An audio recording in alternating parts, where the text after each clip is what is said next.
Hello guys, അങ്ങനെ നമ്മൾ പെട്ടിയും പ്രമാണമൊക്കെ എടുത്തിട്ട് നമ്മൾ തിരിച്ച് ബാംഗ്ലൂർക്ക് പോവാണ്. നല്ല വിഷമമുണ്ട് കേട്ടോ, നല്ല വിഷമമുണ്ട്. ഞാൻ ഇവിടുന്ന് പോകാൻ കുറച്ച് ലേറ്റ് ആയിട്ടുണ്ടായിരുന്നു കേട്ടോ. നമുക്ക് ഇവിടുന്ന് റെയിൽവേ സ്റ്റേഷൻ പോകാൻ കുറച്ച് ലേറ്റ് ആയിട്ടുണ്ടായിരുന്നു. അവിടുന്ന് ട്രെയിൻ കുറച്ച് ഡിലേ ആയിരുന്നു. അത് കഴിഞ്ഞ് ട്രെയിൻ വന്നപ്പോഴത്തേനും ഞാൻ കരഞ്ഞു, ഫുൾ കരഞ്ഞ്. ഞാൻ കരയണ കണ്ടിട്ട് ബാക്കി നമ്മുടെ ഫാമിലി ഫുൾ കരഞ്ഞു.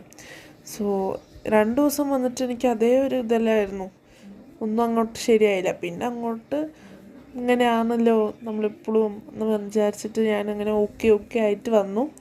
പിന്നെയാണ് ഞാൻ വീഡിയോസൊക്കെ എടുത്തത് കേട്ടോ. അങ്ങനെ നമ്മൾ റെയിൽവേ സ്റ്റേഷനിലെത്തി. ഞാൻ ഒന്നും എടുത്തിട്ടില്ല, ഒന്നും എടുത്തിട്ടില്ല. എന്താണെന്ന് വെച്ചാൽ നമ്മൾ ഫുള്ള് ട്രെയിന് അവിടെ നിന്ന് കയറാൻ കുറച്ച് ലേറ്റായി. അപ്പോൾ എല്ലാ സാധനവും നമ്മൾ പെട്ടെന്ന് കയറ്റലും കരച്ചിലും അങ്ങനെയൊക്കെ ആയിട്ട് ഞാൻ വീഡിയോ എടുക്കാൻ മറന്നുപോയി. പിന്നെ ഇവിടെ എത്തിയിട്ട് ഈ വീഡിയോ എടുക്കുമ്പോൾ എനിക്ക് ഇത്രയേ ഉള്ളൂ. അപ്പോൾ ഒന്ന് ലെങ്ത് ആവാൻ വേണ്ടിയിട്ടാണ് ഞാൻ ഇതൊന്ന് ആഡ് ചെയ്തത്. നമ്മൾ തിരിച്ച് ബാംഗ്ലൂർ എത്തി ഗൈസ്. അപ്പോൾ ഇത്രയേ ഉള്ളൂ, ബൈ.